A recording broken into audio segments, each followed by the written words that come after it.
आज इंटीग्रेशन से related concept हम लोग पढ़ेंगे।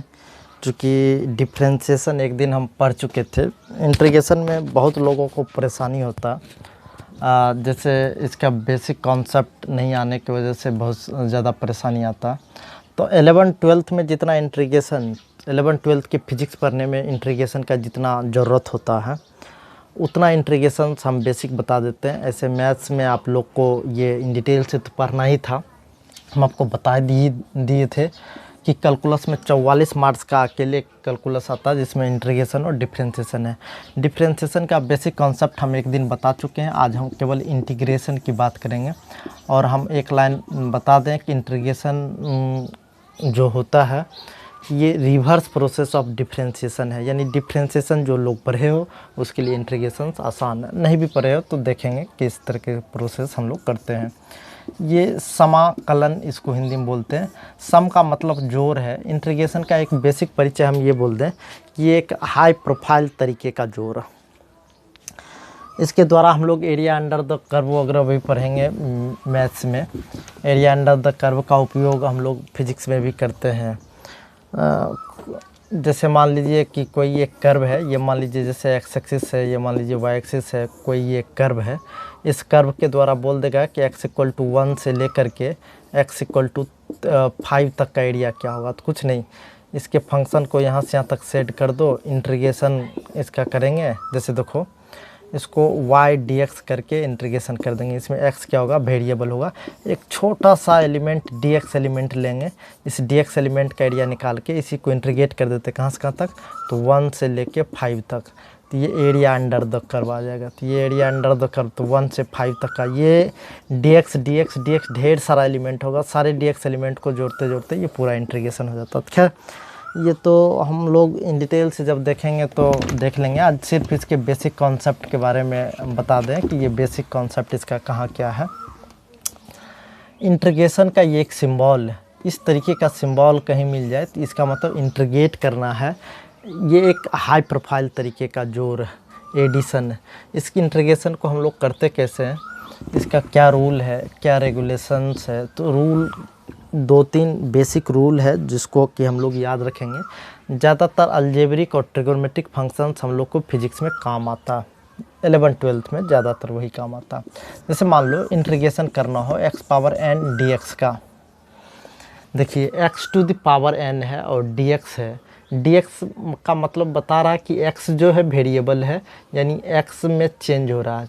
तो x⁴n और dx का इंटीग्रेशन अगर करना हो तो इसका जो इंटीग्रेशन होता है सीधा जितना पावर है उसमें एक ऐड कर दीजिए और जितना पावर आया उतने से डिवाइड कर दीजिए। साथ में कांस्टेंट आ जाता है जिसको हम लोग इंटीग्रल कांस्टेंट कहते हैं। हाँ, ये फार्मूला हर जगह वैलिड, सिर्फ एक जगह वैलिड नहीं है। तो कहाँ वैलिड नहीं है, तो n does not equal to -1, मतलब n का वैल्यू -1 नहीं होना चाहिए। n का वैल्यू अगर -1 हो गया तो ये फार्मूला वैलिड नहीं होगा। तो कोई कहेगा इसका 1-2 एग्जाम्पल बता लें। तो देखिए यही फार्मूला है जो फिजिक्स में बार बार हमको काम आता है। जैसे मान लीजिए x⁴ dx का इंटीग्रेशन करना हो तो कुछ नहीं, जितना पावर है उसमें एक ऐड कर दीजिए। तो 4 + 1 तो 5 डिवाइडेड बाय जितना पावर है उतने से डिवाइड कर तो +5 इंटीग्रल कांस्टेंट से। x⁴ अगर मान लीजिए 2 रहा, dx रहा तो क्या होगा, जितना पावर है उसमें एक ऐड कर दीजिए। 2 + 1 3 डिवाइडेड बाय 3 + c। देख लीजिए, अगर कोई कहेगा x⁻² dx रहेगा तब इसका इंटीग्रेशन कैसे करोगे, तो कुछ नहीं, x⁻² हो जाए -5 हो जाएगा, सबके लिए वैलिड होगा। सिर्फ n-1 नहीं होना चाहिए। तो x⁻² रहेगा तो कितना होगा, तो x⁻² रहेगा तो -2 + 1 डिवाइडेड बाय -2 + 1 और ये इंटीग्रल कांस्टेंट से आ जाएगा। तो सही से लिखोगे तो -1 डिवाइडेड बाय -1 + c। इसको अगर लिखेंगे तो 1/x, देखो 1 डिवाइडेड बाय -1 तो माइनस, और इसको x⁻1 + c लिख सकते हैं। तो इसी को और अच्छे से देखोगे तो -1 x⁻1 को 1/x लिख सकते हैं। तो इस तरीके से भी हम लोग लिख सकते हैं।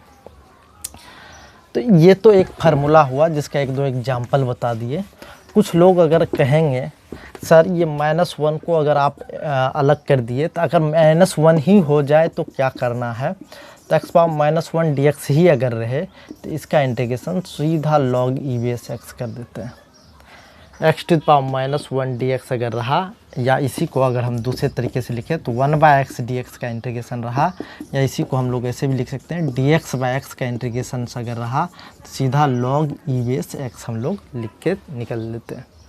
तो चलो ये दो बेसिक फार्मूला है जो बार बार रिपीट होगा, इसको याद रखना है।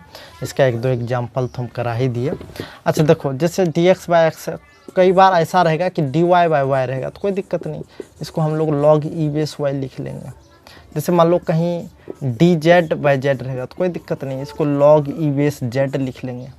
जैसे मान लो x की जगह यहाँ y भी रह सकता है, जैसे मान लो y पावर 3 dx का इंटीग्रेशन अगर करना हो तो कैसे करेंगे, कुछ नहीं, ये देखो अगर y है तो यहाँ भी अगर y रहेगा तब इस तरीके का फार्मूला डायरेक्ट, देखो यहाँ x का फंक्शन था और x ही वेरिएबल था, मतलब x के रिस्पेक्ट में इंटीग्रेट कर रहे थे, यहाँ भी y वेरिएबल है, y के रिस्पेक्ट में अगर इंटीग्रेट करेंगे तो कुछ नहीं, x की जगह y आ गया तो फार्मूला सेम रहेगा, तो y पावर 3 + 1 डिवाइडेड बाई 3 + 1, तो टोटल हो जाएगा y power 4 divided by 4 plus c करते चले जाएंगे।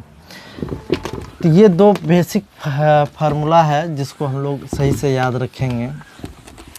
इसी को कई बार अगर इस तरीके से पूछा, जैसे मान लीजिए कांस्टेंट है उसके बाद x पावर n dx रहा, तब किस तरीके से इसका इंटीग्रेशन करेंगे। अगर इस तरीके का रहा तब हम लोग देखते हैं क्या करते हैं, k को बाहर, चूँकि कांस्टेंट टर्म का ना तो डिफरेंशिएशन होता और ना ही इंटीग्रेशन होता, तो कांस्टेंट टर्म को हम लोग क्या करेंगे, बाहर निकाल लेंगे, तो इंटीग्रेशन से ये बाहर आ जाएगा।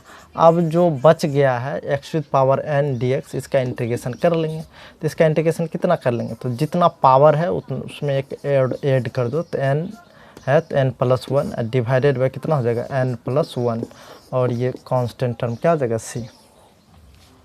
तो इस तरीके से हम लोग कांस्टेंट टर्म को केवल क्या कर लिए, बाहर कर लिए।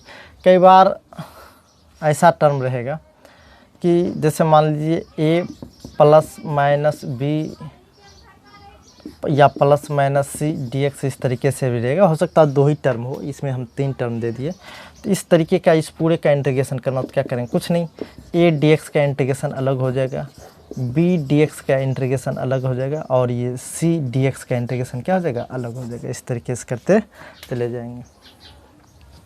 अगर इसी में a इंटू बी, जैसे वहाँ दो फंक्शन होता था, दो फंक्शन का इंटीग्रेशन हम लोग कैसे करते थे, डिफ्रेंशिएशन u इंटू भी का डिफ्रेंशिएशन किए थे। यहाँ जैसे a इंटू बी दो अलग अलग फंक्शन है, उसका इंटीग्रेशन करना किसके रिस्पेक्ट में, x के रिस्पेक्ट में, तो a इंटू बी dx का इंटीग्रेशन अगर करेंगे तो क्या होगा, इसमें कुछ नहीं, a को फ्री छोड़ के, देखो इसमें इंटीग्रेशन 2 है तो एक को फ्री छोड़ देंगे, b का इंटीग्रेशन कर लेंगे।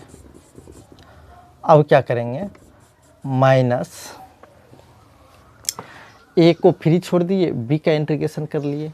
अब माइनस करके, अब देखिए जिसको फ्री छोड़े हैं उसका डिफ्रेंशिएशन कर लीजिए, जिसको फ्री छोड़े हैं उसका डिफ्रेंशिएशन कर लीजिए, और जिसका इंटीग्रेशन हुआ है इस पूरे का इंटीग्रेशन फिर से कर लीजिए, इस पूरे का इंटीग्रेशन कर लीजिए, और इस पूरे को हम देखिए जिसको हमने फ्री छोड़ा था उसका डिफ्रेंशिएशन कर लिए b dx, और इस पूरे का हम इंटीग्रेशन कर लेंगे।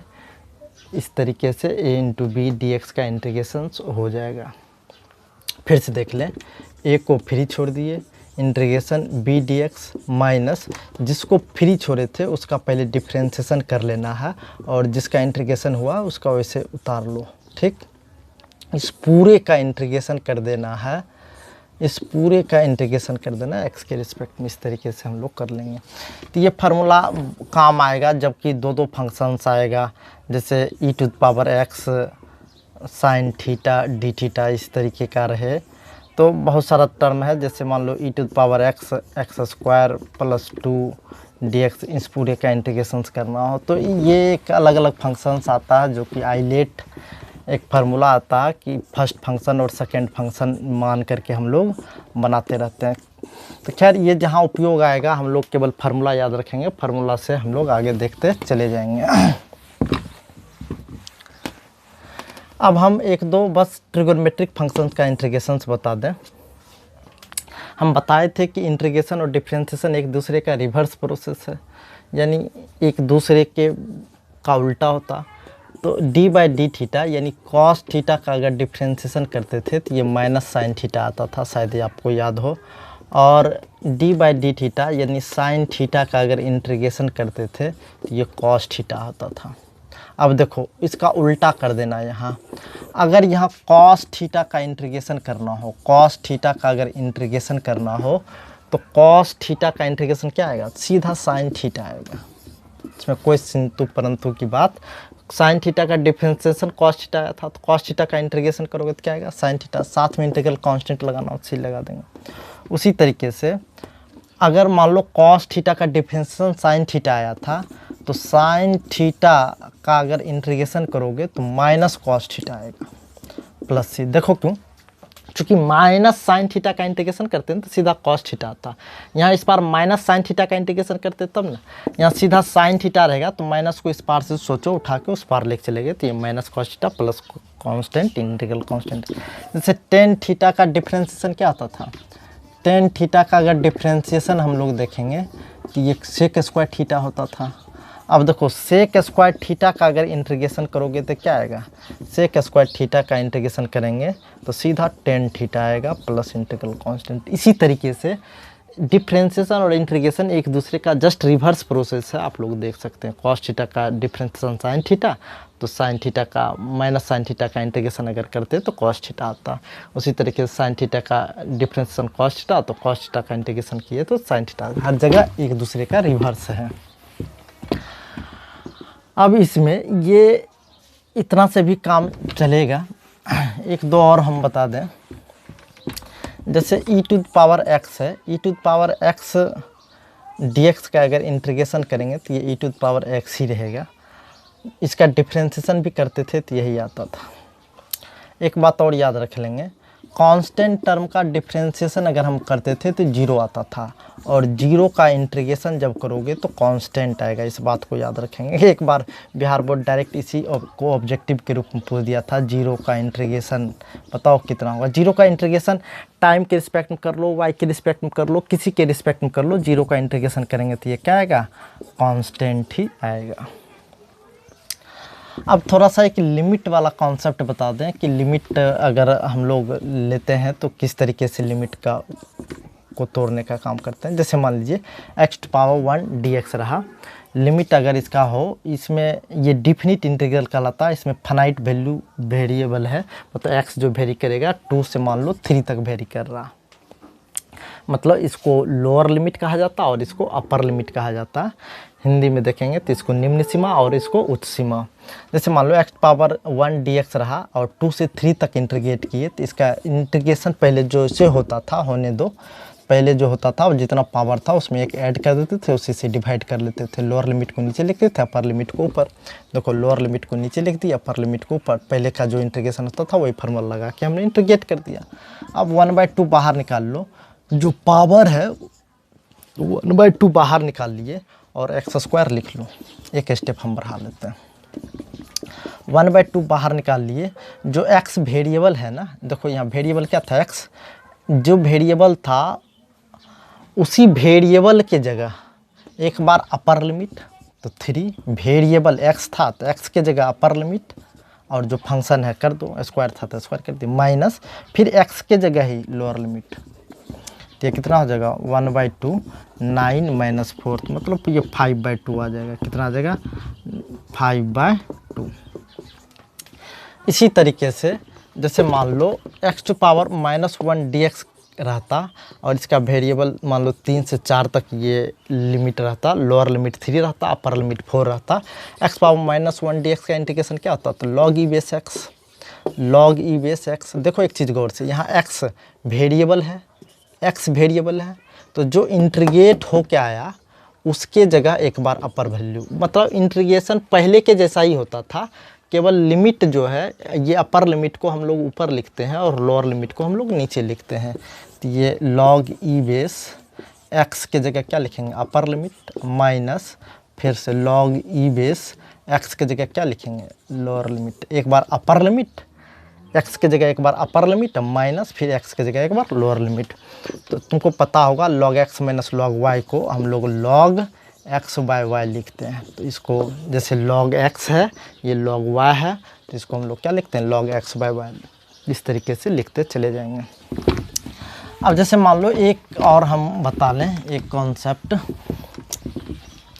जैसे मान लो ये एक्स पावर -2 dx अगर रहता और इसका इंटीग्रेशन करने दे देता, एक्स पावर -2 dx का इंटीग्रेशन करने दे देता मान लो 1 से 4 तक, तो क्या करते हैं, इसका इंटीग्रेशन कितना होता है, जितना पावर है उसमें एक और ऐड कर दो, तो -2 + 1 तो -1, और जो पावर आता है उसी से क्या हो जाता है, डिवाइड हो जाता है। तो अपर लिमिट को ऊपर लिखो और लोअर लिमिट को नीचे लिखो। साथ में चाहेंगे तो इंटीग्रल कांस्टेंट सी भी दिखा सकते हैं। तो -1 देखो 1/-1, तो -1 को हम बाहर निकाल देते हैं, एक्स पावर -1। अब देखो एक्स पावर -1 को यानी एक्स को एक बार अपर वैल्यू लिखते हैं, अब माइनस फिर एक्स के जगह देखो जो वेरिएबल था एक्स था तो एक्स के जगह एक बार अपर वैल्यू और फिर से एक्स के जगह ही एक बार लोअर वैल्यू। तो देखो एक्स के जगह अपर वैल्यू तो 4 पावर -1 माइनस एक्स के जगह एक बार लोअर वैल्यू, तो ये हो जाएगा -1। ये 1/4 लिख सकते थे और ये -1। किसी भी संख्या पावर नेगेटिव का मतलब होता है 1/4। 1 पर पावर -1 का मतलब 1/1। अब माइनस को अंदर मल्टीप्लाई कर दो तो जो पॉजिटिव है वो नेगेटिव हो जाएगा, जो नेगेटिव है पॉजिटिव हो जाएगा। इस तरीके से क्या हो जाएगा, ये 3/4। तो सॉल्व करते जाएंगे, कुछ नहीं, जो वेरिएबल है ना, वेरिएबल क्या था, एक्स था, तो एक्स के जगह एक बार अपर वैल्यू माइनस फार्मूला में ही लगाते हैं, फिर एक्स के जगह ही एक बार लोअर वैल्यू रखते चले जाते हैं।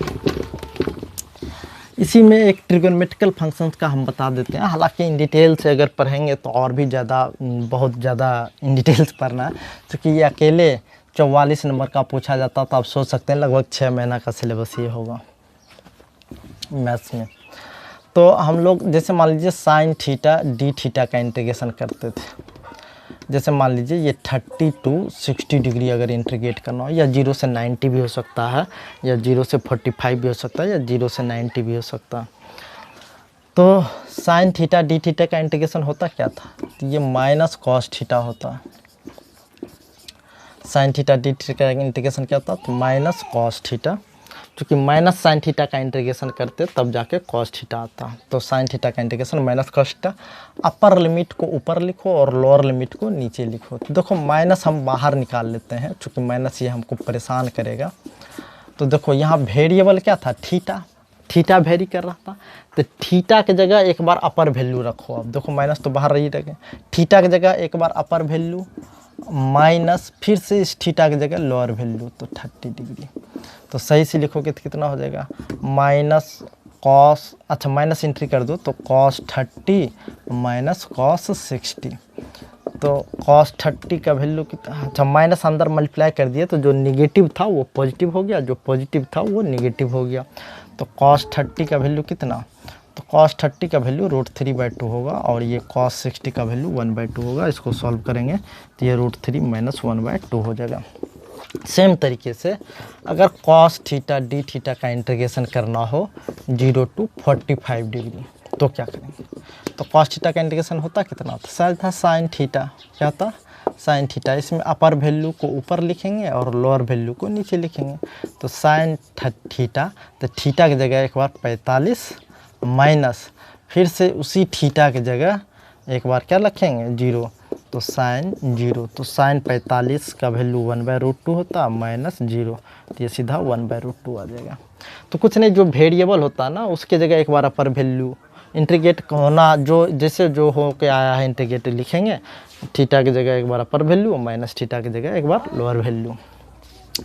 एक चीज़ और थोड़ा सा हम हिंट कर दें यहाँ, चूँकि बाद में परेशानी ना हो। जैसे देखेंगे कॉस थीटा डी थीटा का इंटीग्रेशन हम सीधा साइन थीटा लिखते हैं, क्योंकि साइन थीटा का डिफ्रेंसिएशन कॉस थीटा होता था, तो कॉस थीटा का इंटीग्रेशन साइन थीटा होगा। लेकिन अगर कॉस 2 थीटा डी थीटा का इंटीग्रेशन करना हो, तो देखो यहाँ जो वेरिएबल था थीटा, थीटा का एग्जैक्ट डिफरेंशियल फॉर्म यहाँ डी थीटा था, लेकिन यहाँ कॉस 2 थीटा है और यहाँ सिर्फ थीटा। तो याद रखिएगा कि यहाँ 2 थीटा है और यहाँ सिर्फ थीटा। अगर यही डी 2 थीटा रहता तो हम लोग सीधा साइन 2 थीटा लिख देते, लेकिन है नहीं। तो इसको फार्मूला पे बैठाने के लिए देखो हम क्या करते हैं, 2 से हम मल्टीप्लाई कर देते हैं। तो 2 से हमने मल्टीप्लाई, देखो यहाँ सिर्फ डी थीटा था, लेकिन देखो यहाँ जो वेरिएबल था थीटा, थीटा का एग्जैक्ट डिफरेंशियल फॉर्म यहाँ है। यहाँ 2 थीटा, यहाँ सिर्फ डी थीटा, तो 2 थीटा इंटू डी 2 थीटा रहेगा। तो देखो डी 2 थीटा लाने के लिए, मतलब इस थीटा का एग्जैक्ट डिफरेंशियल फॉर्म यहाँ लाने के लिए हमने तो 2 से यहाँ एक्स्ट्रा मल्टीप्लाई किया। तो 2 से मल्टीप्लाई किया तो 2 से डिवाइड भी तो करना पड़ेगा, तो 2 से डिवाइड कर दो, तो ये 1/2। अब देखो जो वेरिएबल यहाँ है उसका एग्जैक्ट डिफरेंशियल फॉर्म यहाँ, मतलब साइन कॉस में बदलता, सॉरी कॉस साइन में बदलता, तो सीधा साइन 2 थीटा लिखेंगे, साइन 2 थीटा। साथ में इंटीग्रल कांस्टेंट देना होगा, सी लगा देंगे। तो अब देखो इतना हम तो 2 से मल्टीप्लाई करके और 2 से डिवाइड कर दिए। अगर उतना इन डिटेल से नहीं करना हो तो सिंपल हम लोग कर सकते हैं, cos 2 थीटा डी थीटा है, तो cos का इंटीग्रेशन जो होता था साइन में होता था। तो देखो यहाँ 2 थीटा है तो यहाँ भी 2 थीटा लगा दो, लेकिन 2 यहाँ एक्स्ट्रा था ना, यहाँ 2 थीटा तो था, यहाँ डी 2 थीटा तो था नहीं। तो तूने डी 2 थीटा लाने के लिए 2 से मल्टीप्लाई और डिवाइड किया। तो अब तुम याद रखना, यहाँ जितना भी एक्स्ट्रा टर्म है उससे सीधा डिवाइड कर देना, जितना भी एक्स्ट्रा टर्म है सीधा क्या कर देंगे, डिवाइड कर देंगे। जैसे मान लो कहीं भी cos 3 थीटा डी थीटा रहेगा, तो इसका इंटीग्रेशन सीधा साइन 3 थीटा लिख दो। देखो 3 यहाँ एक्स्ट्रा है, 3 एक्स्ट्रा है तो 3 से डिवाइड कर देना। जैसे मान लो साइन थीटा डी थीटा अगर रहता था तो हम इसका इंटीग्रेशन क्या करते थे, सीधा माइनस कॉस थीटा लिख देते थे। क्यों? क्योंकि जो वेरिएबल है उसका एग्जैक्ट डिफरेंशियल फॉर्म है। अगर इसी में साइन 2 थीटा डी थीटा रहेगा, तो देखो साइन 2 थीटा डी थीटा रहेगा तो इसका डिफरेंशिएशन कॉस 2 थीटा तो हम लोग कर देंगे। क्यों? क्योंकि जो साइन 2 थीटा था यहाँ भी डी 2 थीटा होना चाहिए था। तो देखो 2 थीटा लाने के लिए 2 से मल्टीप्लाई भी कर दो, 2 से डिवाइड कर दो, तो इसका एग्जैक्ट डिफरेंशियल फॉर्म होगा, तो सेम एंगल उठा के यहाँ रख देंगे। लेकिन यहाँ देखो साइन 2 थीटा था, यहाँ सिर्फ थीटा है, तो 2 एक्स्ट्रा है ना, तो 2 से 2 एक्स्ट्रा डिवाइड कर लो, कोई दिक्कत नहीं। जैसे मान लो यहाँ 3 थीटा रहेगा, 3 से यहाँ भी 3 थीटा लिख देंगे, यहाँ 3 से डिवाइड कर देंगे। जैसे यहाँ 5 थीटा रहेगा तो यहाँ भी 5 लिख देंगे, 5 से डिवाइड कर देंगे। मतलब जो वेरिएबल है उसका एग्जैक्ट डिफरेंशियल फॉर्म अगर है तब जाके वो फंक्शन लिख देते हैं। यहाँ भी 2 थीटा था तो यहाँ भी डी 2 थीटा रहता तो उसका एग्जैक्ट डिफरेंशियल फॉर्म लिख करके हम लोग ये सेम नंबर से डिवाइड कर लेते हैं। जो अगर जो फंक्शंस है उसका एग्जैक्ट डिफरेंशियल फॉर्म रहता तो डायरेक्ट वही एंगल लिख देते हैं। एग्जैक्ट डिफरेंशियल फॉर्म में लाने के लिए 2 से डिवाइड करना पड़ता है। जैसे मान लो यहाँ साइन 3 थीटा रहेगा, डी थीटा रहेगा, साइन 3 थीटा डी थीटा, तो 3 एक्स्ट्रा है ना, तो कोई बात नहीं, 3 से डिवाइड कर लो। साइन का डिफरेंशियल कॉस होता है तो कॉस 3 थीटा हम लोग लिख के इंटीग्रल कांस्टेंट सी कर देंगे। तो आज भर इतना ही।